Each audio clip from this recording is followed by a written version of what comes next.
TARC has been a long-standing transportation staple here in Louisville, well, for as long as I can remember, probably you as well. With that being said, there is a new initiative called TARC 2025. We thought it would be appropriate to have a conversation about it, and we'll do it aboard, yes, a TARC bus.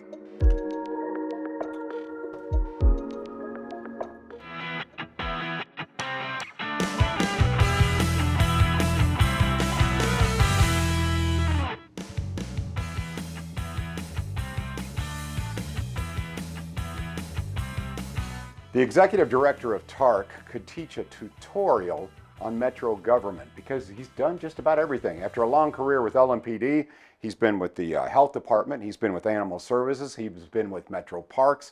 It goes on and on. He is the famous Ozzie Gibson. Ozzie, welcome into the show. Appreciate you coming on. Absolutely, man. Thank you for coming today. Good to see you. All right, so LMPD, I think you're an interesting cat. I want to talk about you a little bit. LMPD, you had a long career there.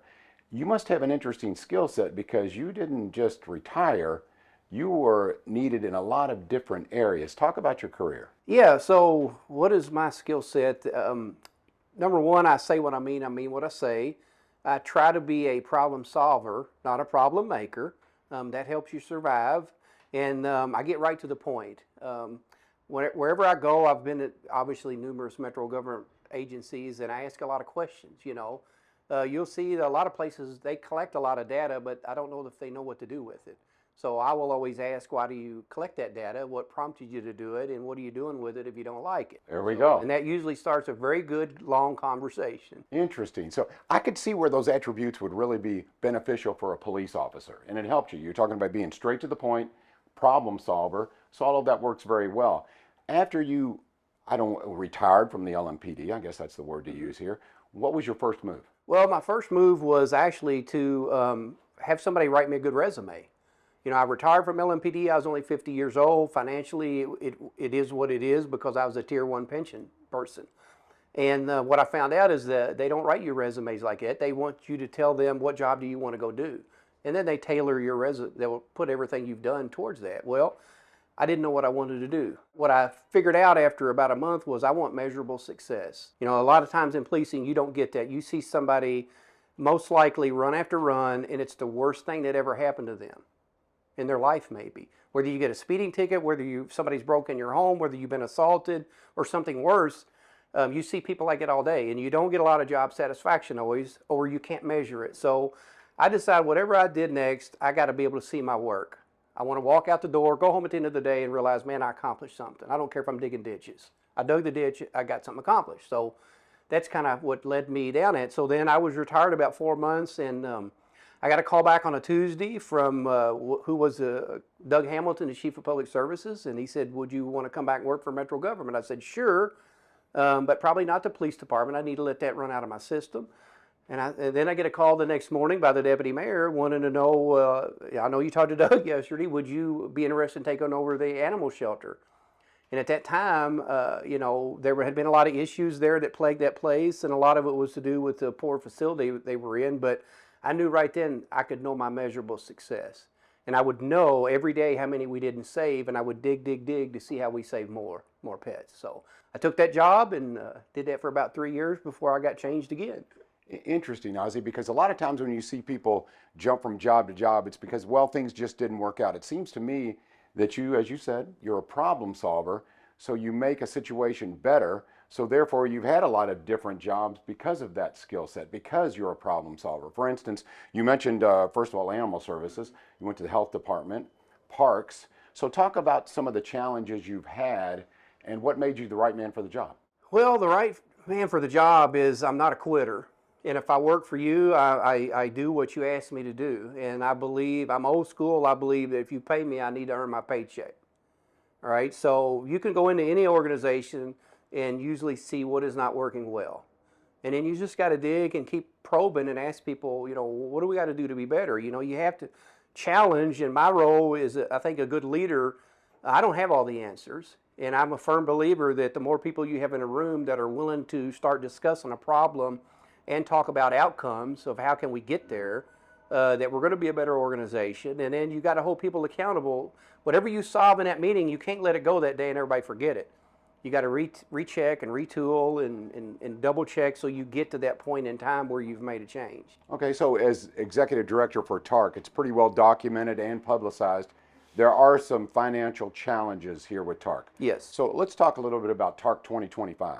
This is a national problem. You know, a lot of folks in Louisville thought, what has TARC done wrong? TARC has done nothing wrong. What TARC should have done maybe 20 years ago was what we're getting ready to do now is look at our whole routing system, and it has to match your budget. You can't always depend on federal grants to be able to come in and bail you out. But the past leadership here at TARC, they did a great job of extending service to get to as many people as long as they can. Well, now time has run out. Now, I will tell you that during COVID, we got $140 million that came in from the feds. All public transportation did, so that you wouldn't lay off drivers, so that when we got out of COVID, you'd have service again. Had we not got that money, and COVID never happened, we were going to have to cut service and would have hit our financial cliff back when COVID hit. Okay, so not the good thing about COVID, but past leadership here had applied for a $1.2 million grant to come in and study Louisville, Kentucky, to look at rerouting. So that's kind of perfect timing. That unfortunately it has fallen now that we know when a financial cliff is, but we're doing all this legwork from what we think is one of the best consultants in the country.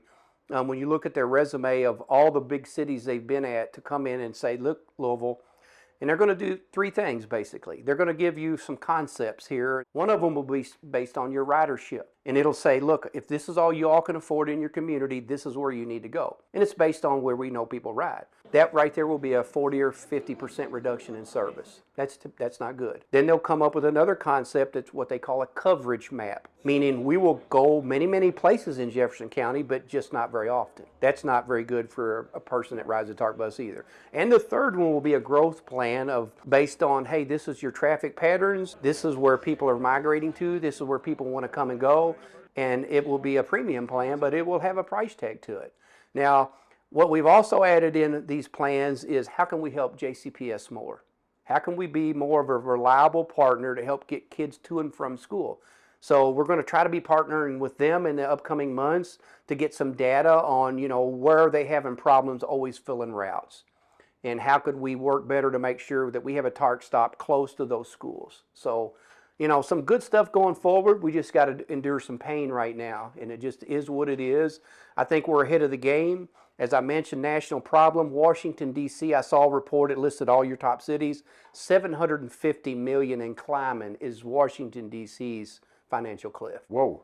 So this is a national problem, Ozzie, and you mentioned that in the beginning. Something that does seem to be unique, though, is this relationship with the Jefferson County Public School System here. Is that unique to Louisville, or are there other cities who are experiencing the same thing and trying to help out that kind of transportation for public schools? Definitely a school bus driver shortage. We've been dealing with here. I know in Mount Washington, they're having problems this year. And there's probably others that are having problems, they just don't want to acknowledge it. But as far as forming a partnership like we did, that Mayor Greenberg asked both entities to sit down back in June and say, look, Ozzie, you're saying you're going to lay off bus drivers in January 1 of 2025. And, Dr. Polio and JCPS, you're struggling too. And it's not that they're not trying to hire people, it's just people are not migrating to those jobs, okay, for whatever reason, good or bad. So in this partnership, I don't know that anybody else in the country right now that has done what we've done. I think we took a monster step there to try to make something happen. It's been a learning curve because you would think, okay, Ozzie, your bus driver drives this bus, you're just going to go drive a yellow one. It's not just that simple. Both of the buses are designed totally different.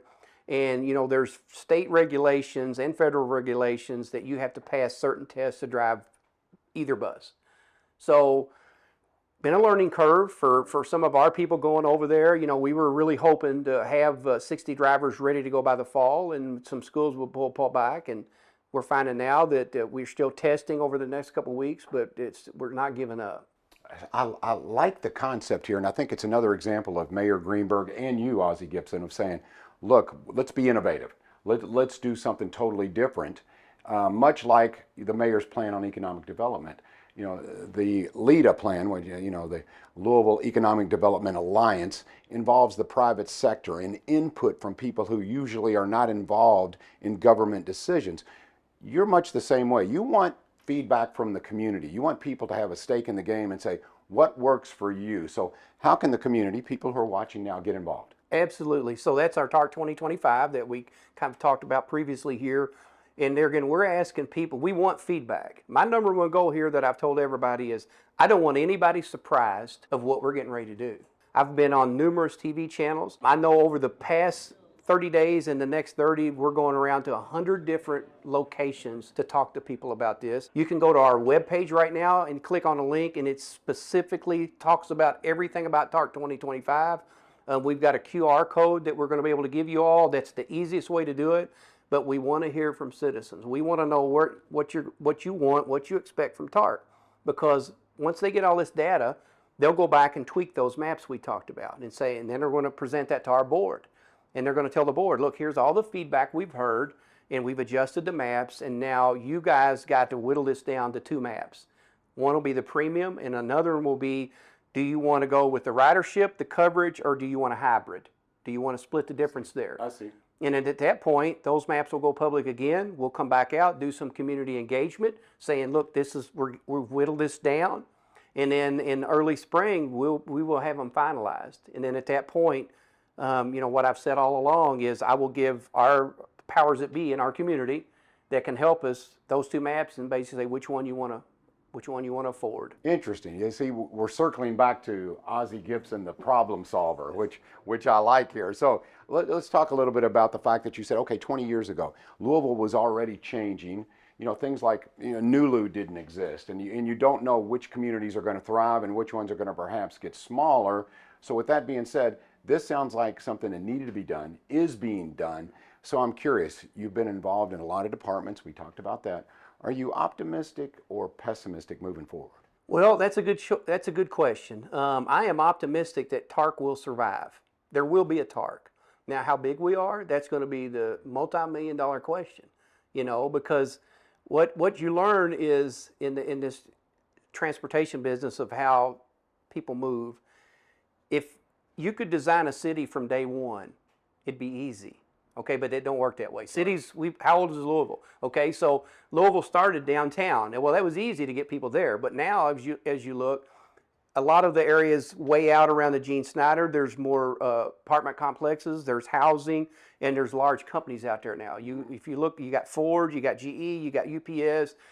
It's kind of migrated. And if you look at our ridership of people that really want a good job and trying to be better, a lot of our ridership is west of 9th Street. Okay, now to get folks west of 9th Street out to the east end to jobs, it costs a lot of money putting them on a bus because everything here is based off of the cost of a driver.